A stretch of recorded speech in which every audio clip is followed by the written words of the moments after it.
Hello friends, welcome to legal literacy YouTube channel. Legal literacy YouTube channel में आपका स्वागत है। फ्रेंड्स, जैसा कि स्क्रीन पे आप देख रहे होंगे, can state government acquire your property without paying for compensation on the ground of doctrine of adverse possession. For नहीं है फ्रेंड्स, ये फेयर है। क्या कोई स्टेट गवर्नमेंट आपकी प्रॉपर्टी बिना कंपनसेशन पे किए डॉक्ट्रिन ऑफ एडवर्स पोजेशन के ग्राउंड पे एक्वायर कर सकती है?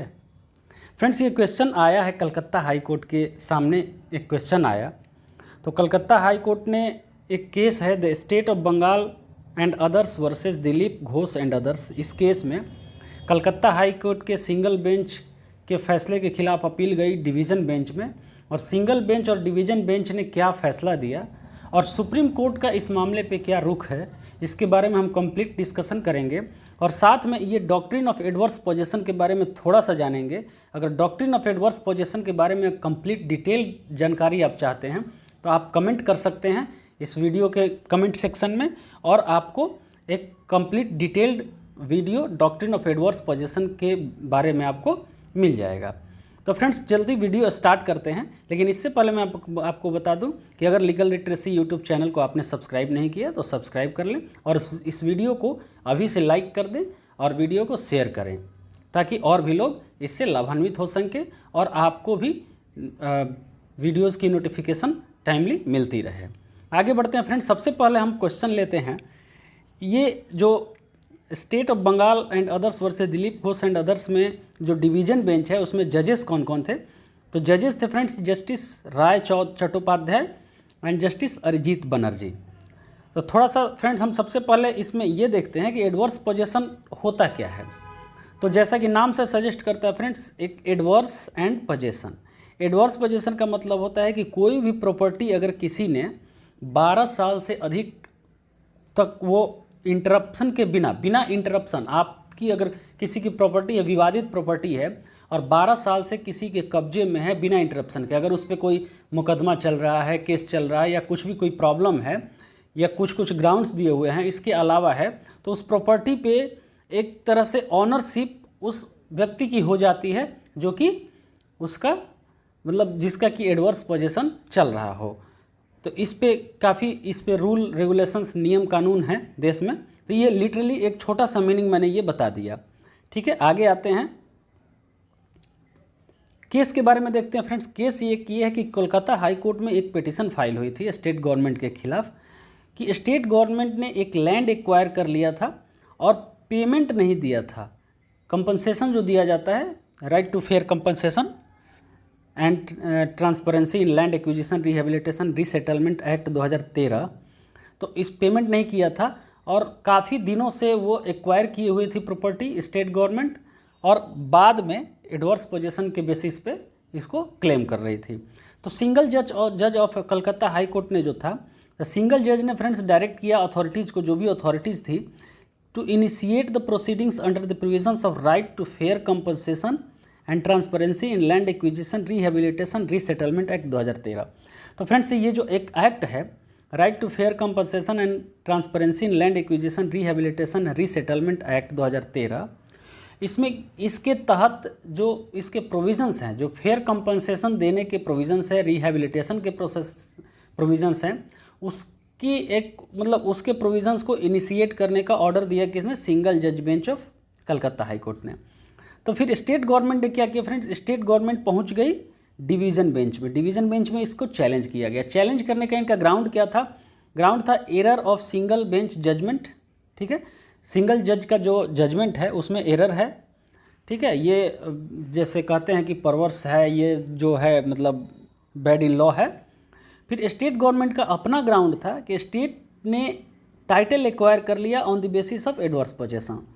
चूँकि काफ़ी दिनों से स्टेट गवर्नमेंट का कहना था काफ़ी दिनों से हमारे पोजेशन में और किसी ने इस पर क्लेम नहीं किया, तो एडवर्स पोजेशन के ग्राउंड पे ये हमारा मतलब इस पर ऑनरशिप आ गया है, टाइटल हो गया है। अब कलकत्ता हाई कोर्ट का डिवीज़न बेंच क्या डिसीजन लिया? डिवीज़न बेंच ने सबसे पहले कहा, जो क्वेश्चन है हमारा, जो आप क्वेश्चन सबसे स्टार्टिंग में देख रहे हो कि can state government acquire your property without paying compensation on the ground of doctrine of adverse possession. तो सबसे पहले इसमें जो कलकत्ता हाई कोर्ट का जो डिवीज़न बेंच ने था, इसका आंसर सबसे सपाट में दिया no. State can't claim the ownership over a private land on the ground of doctrine of adverse possession. Adverse possession के डॉक्ट्रिन पे स्टेट गवर्नमेंट टाइटल क्लेम नहीं कर सकती है। स्टेट की ड्यूटी क्या होती है फ्रेंड्स, कि work for welfare of the citizen, not to capture their property.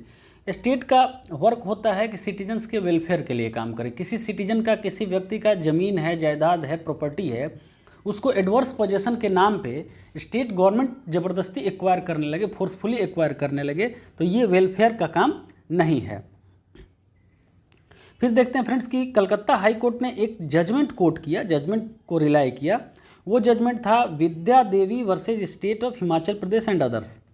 ये जजमेंट सुप्रीम कोर्ट था, जिसमें सुप्रीम कोर्ट ने कहा था, division bench of supreme court ने ये कहा था कि the state can't invoke the doctrine of adverse possession to perfect title over land grabbed from private citizen. Same वही चीज़ है जो चीज़ सुप्रीम कोर्ट ने इस केस में बोला, विद्या देवी वाले केस में, सेम वही चीज़ ये Dilip Ghosh versus state of Bengal के केस में कलकत्ता हाई कोर्ट बोल रही है।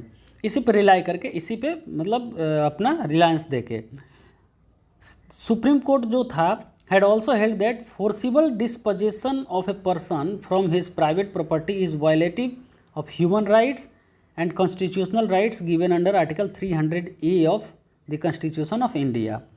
तो फ्रेंड्स आर्टिकल 300A जो है ये हमारे राइट टू प्रॉपर्टी को कॉन्स्टिट्यूशनल राइट बनाता है, ठीक है, लीगल राइट बनाता है। राइट टू प्रॉपर्टी हमारा क्या है, लीगल राइट है। इसके पहले फ्रेंड्स राइट टू प्रॉपर्टी हमारे यहाँ फंडामेंटल राइट्स में आता था, ठीक है। एक क्वेश्चन मैं पूछ रहा हूँ, एक क्वेश्चन का आंसर आप कमेंट सेक्शन में दे सकते हैं कि राइट टू प्रॉपर्टी को फंडामेंटल राइट्स से डिलीट करके कॉन्स्टिट्यूशनल राइट्स में कौन से अमेंडमेंट के द्वारा इसको किया गया था। इस क्वेश्चन का आप आंसर कमेंट सेक्शन में देना। आगे बढ़ते हैं फ्रेंड्स, तो इसको देखते हैं। सुप्रीम कोर्ट जो विद्या देवी भंडारी में केस क्या था, उसका कोई केस थोड़ा सा डिस्कस कर लेते हैं। सुप्रीम कोर्ट ने इस केस में granted relief to 80-year-old illiterate widow whose land was forcibly acquired by the government of Himachal Pradesh in 1967 without following due process of law for construction of road।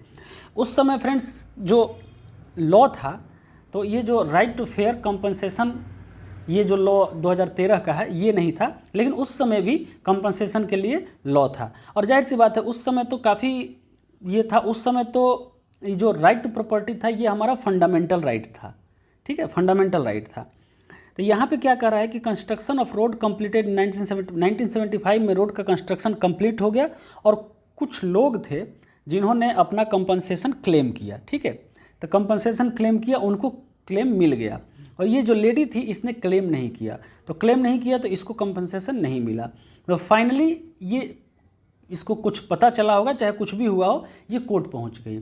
जब court पहुंची तो court में state government का यही तर्क था कि ये इन्होंने पहले इंटरप्शन नहीं किया, पहले क्लेम नहीं किया, मतलब ये इस पे हमारा एडवर्स पोजेसन के बेसिस पे हमारे पास इसका टाइटल एक्वायर हो गया है, टाइटल हमने ले लिया है इसका। तो सुप्रीम कोर्ट ने उसी केस में इस जजमेंट को दिया था, ठीक है, इस जजमेंट को उसी केस में दिया था और लिखा था, बोला था कि ये मतलब state can't claim title on the basis of doctrine of adverse possession. अब जजमेंट का जो डिवीज़न बेंच का जजमेंट क्या था, तो हमने तो ये डिस्कस कर लिया कि डिवीज़न बेंच का जजमेंट क्या था, लेकिन डिवीज़न बेंच ने कुछ बातें कही। सबसे पहले डिवीज़न बेंच ने कहा state's duty is to work for welfare of the citizen. फिर state can't claim title to land belonging to citizen by taking recourse of adverse possession, ठीक है, ये चीज़ हो गया। और एक चीज़ और कहा, ये डिवीज़न बेंच के जजमेंट में आप पढ़ भी सकते हैं कि we are surprised by the plea taken by the state before the high court that since it has been in continuous possession of the land for over 42 years it would be tantamount to adverse possession. मतलब court इस बात से surprise हुआ कि एक state कैसे कह सकता है कि हमारा ये इस पे टाइटल हम मतलब एक्वायर कर लिए, हमारा टाइटल हो गया है, टाइटल गेन कर लिए हैं, because of the fact that कि हमारा ये 42 साल से हमारे पोजेसन में था ये लैंड। ये तो कंटेंशन का विषय है कि एक प्राइवेट इंडिविजुअल, दो लोग कंटेंशन करते हैं आपस में लेकिन स्टेट तो वेलफेयर का काम करता है सिटीजन के लिए। सिटीजन्स के किसी भी प्रॉपर्टी को एक्वायर करने का ये तरीका स्टेट का सही नहीं है। साथ में क्या कहा कोर्ट ने कि law without justice is and when as fancy motor car without engine and as useless as refrigerator without its compressor, law is not an end by itself. ठीक है, द ऑब्जेक्ट ऑफ लॉ, ये जो चीज़ है, ये court ने कहा कि object of law जो होना चाहिए, कोई भी लॉ हो, ये स्टेटूटरी लॉ हो या जज मेड लॉ हो, उसका ऑब्जेक्टिव होना चाहिए कि जस्टिस प्रमोट करे, लीगल और सोशल दोनों तरह का जस्टिस प्रमोट करे। यही रूल ऑफ लॉ है। ठीक है, और ये तो बिल्कुल ऑड है, बिल्कुल गलत है कि एक स्टेट गवर्नमेंट फोर्सिबली ऑक्यूपाई करती है किसी सिटीजन के लैंड को जो कि एनलाइटेंड नहीं है, इन्फॉर्म्ड नहीं है, डिलीगेंट नहीं है, और 12 साल के बाद स्टेट को परमिट कर दिया जाए कि क्लेम करे कि it has perfected its title to such land by way of adverse possession. ठीक है, ये सही नहीं है। तो कलकत्ता हाई कोर्ट का भी यही कहना है फ्रेंड्स कि इस क्वेश्चन का आंसर कलकत्ता हाई कोर्ट ने भी नो में दिया, और सुप्रीम कोर्ट ने भी विद्या Devi versus state of Himachal प्रदेश के केस में नो ही दिया था। मतलब स्टेट आपके प्रॉपर्टी को किसी भी तरह से बिना फेयर कंपनसेशन के एक्वायर नहीं कर सकता है। ये काफ़ी अच्छी जानकारी थी फ्रेंड्स, आपको जाननी बहुत ज़रूरी थी। ये लेटेस्ट केस है। उम्मीद है ये आपको वीडियो अच्छी लगी होगी, आपको जानकारी मिली होगी। बहुत बहुत धन्यवाद।